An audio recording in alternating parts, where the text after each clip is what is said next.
Selamat pagi, salam guru penggerak, salam sehat dan bahagia untuk kita semua. Pada pagi hari ini saya akan melaksanakan demonstrasi kontekstual, yakni saya akan melakukan interview dengan kepala sekolah SD Negeri 06 Kecamatan Kiking Barat, Kabupaten Lahat, dengan yang terhormat Bapak Sapudin SPD. Demikian saya akan melaksanakan interview pada pagi hari ini. Selamat pagi Pak. Selamat pagi. Bagaimana Pak kabarnya hari ini Pak? Alhamdulillah sehat walafiat. Bersyukur. Bagaimana Pak tugas-tugas kesehariannya? Kesehariannya alhamdulillah saya kegiatan di sekolah Ini Pak, kalau boleh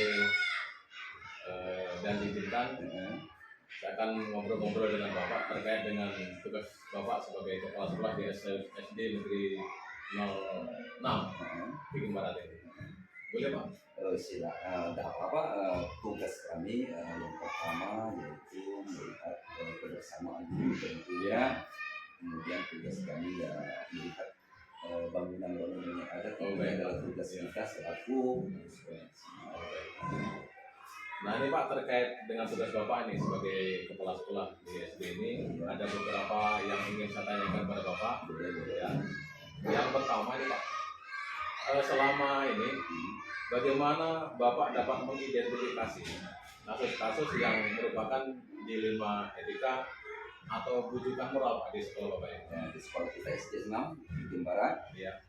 Saya selaku kepala sekolah biasanya tahu kalau ada dilematika saat ada konflik antara aturan sekolah dengan kebutuhan pribadi siswa.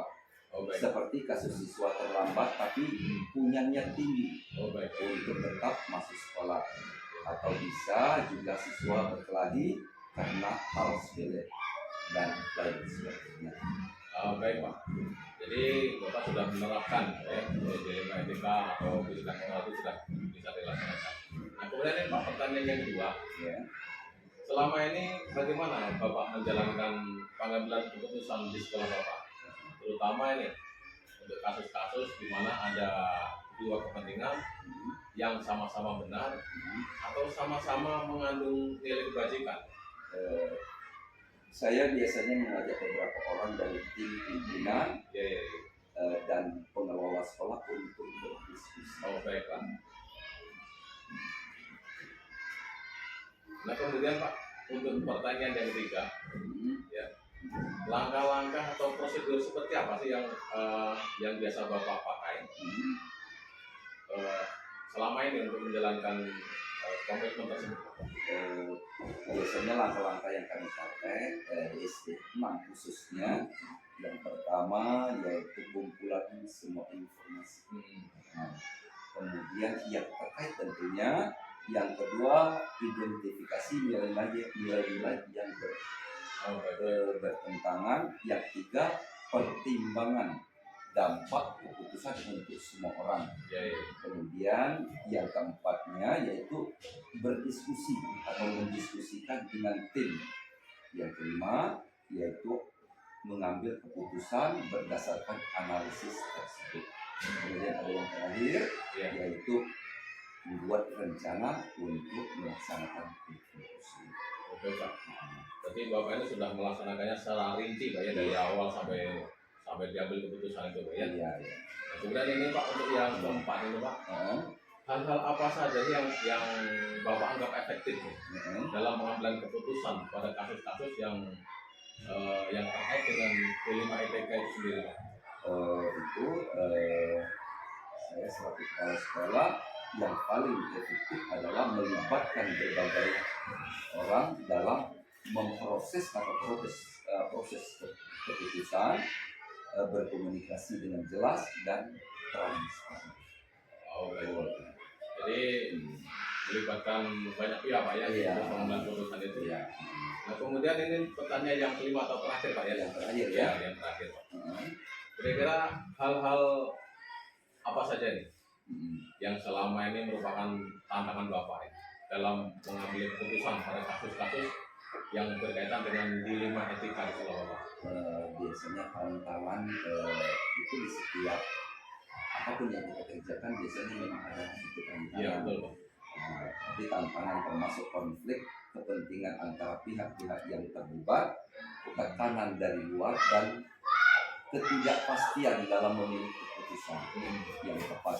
Kadang-kadang sulit untuk membuat keputusan yang diterima semua. Ya Pak, betul Pak. Memang kadang setiap keputusan itu berdampak pada dua sisi. Kadang diterima dan kadang tidak. Tidak diterima. Demikian Pak, interview yang dapat saya lakukan, pertanyaan yang dapat saya sampaikan. Terima kasih untuk jawaban-jawabannya. Mudah-mudahan ini memotivasi saya Iya benar. untuk belajar bagaimana mengambil keputusan yang bertanggung jawab sebagai pemimpin. Demikian hasil interview saya dengan Kepala Sekolah SD Negeri 06 Kecamatan Pinggir Barat.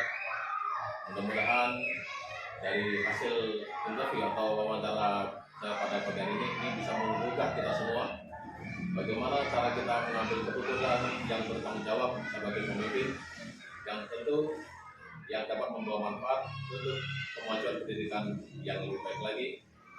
Dan saya akhiri selamat pagi, salam guru bergerak dan salam bahagia untuk kita semua.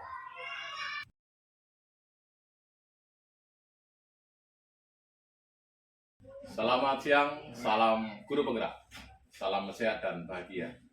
Pada siang hari ini saya akan melakukan interview kepada Ibu Susiana selaku Kepala Sekolah di SMP Negeri 2 Pinggir Barat.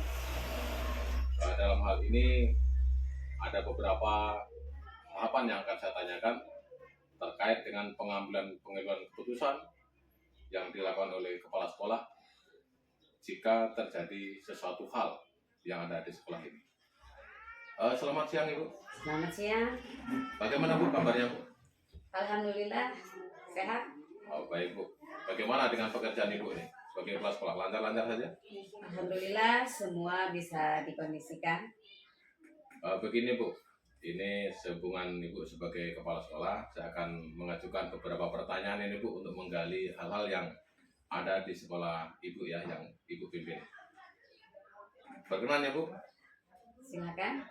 Baik Bu, untuk yang pertama ini Bu, selama ini bagaimana Ibu dapat mengidentifikasi kasus-kasus yang merupakan dilema etika atau bujukan moral yang terjadi di sekolah yang Ibu pimpin? Saya selaku kepala sekolah dalam menyikapi kasus-kasus dilema etika atau bujukan moral, selama ini bisa dikatakan tidak pernah mengidentifikasi karena semua yang terjadi langsung kita pelajari kasusnya dan mencari kesimpulan untuk dapat digunakan sebagai tindak lanjut. Oh baik Bu, jadi sudah ada penanganan sebelumnya ya? Ya. Jadi mengantisipasi di awal. Ya. Kemudian yang kedua Bu, selama ini bagaimana ya Ibu menjalankan pengambilan keputusan di sekolah? Terutama ini Bu ya, untuk kasus-kasus di mana ada dua kepentingan yang sama-sama benar atau sama-sama mengandung nilai kebajikan Bu. Dalam hal pengambilan keputusan, bila ada dua kepentingan yang sama-sama benar atau sama-sama mengandung nilai kebajikan, maka perlu memperhatikan atau mengaitkan dengan aturan yang ada. Karena pegawai ASN harus punya integritas dan loyalitas yang tinggi. Oh baik Bu, jadi tetap ditekankan Bu ya, Ya. aturan-aturan yang ada di sekolah dan berlaku untuk setiap pegawai. Kemudian Bu, yang ketiga nih, kira-kira langkah-langkah atau prosedur seperti apa yang biasa Ibu lakukan selama ini untuk mengatasinya? Langkah atau prosedur yang saya lakukan sebagai kepala sekolah dalam menyikapi dilema etika ini sebenarnya belum punya langkah khusus. Namun saat menemukan kasus ide spontanitas berdasarkan logika serta kasus yang ada. Baik Bu, jadi penanganan kasus itu dilihat dari kasusnya ya Bu ya. Ya, Jadi disesuaikan dengan kasus yang terjadi di sekolah Ya. tersebut. Nah, kemudian pertanyaan yang keempat Bu, hal-hal apa yang selama ini Ibu anggap efektif dalam pengambilan keputusan pada kasus-kasus dilema etika yang terjadi di sekolah? hal-hal yang paling efektif biasa diambil dalam menyelesaikan kasus dilema etika bagi saya selaku kepala sekolah adalah situasional dengan dilandasi keterbukaan serta musyawarah.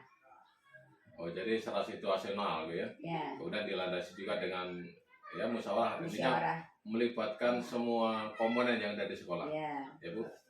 Nah, kemudian pertanyaan yang kelima Bu, ini terakhir ya. Kira-kira hal-hal apa saja yang selama ini merupakan tantangan dalam pengambilan keputusan pada kasus-kasus dilema etika? Tantangannya nih Bu. Hal yang dapat dikatakan atau dianggap sebuah tantangan selama ini dalam pengambilan keputusan pada kasus dilema etika adalah belum banyak orang yang memahami pengertian dilema etika atau bujukan moral, serta kurangnya diskusi tentang kebenaran dengan kesetiaan. Jadi perlu pemahaman nih Bu ya, apa itu dilema etika Ya. dan apa itu bujukan moral. Ya, Dan mudah-mudahan dengan memahami itu ya setiap pegawai, setiap komponen bisa memahami dan melaksanakan tugasnya dengan penuh tanggung jawab. ya. Demikian Bu yang dapat kami tanyakan. Ya, terima kasih sudah berkenan memberikan waktu untuk kami interview. Mudah-mudahan ini menjadi dampak positif bagi kita semua dalam menciptakan pendidikan yang lebih maju. Amin. Demikian hasil interview saya dengan Kepala Sekolah SMP Negeri 2 King Barat dengan Ibu Susiana. Sudah berjalan dan sudah selesai. Mudah-mudahan melalui hasil interview ini dapat kita gali bagaimana cara pengambilan keputusan itu yang didasarkan pada nilai-nilai kebajikan. Demikian, saya akhiri, selamat siang. Salam guru penggerak. Salam sehat dan bahagia untuk kita semua.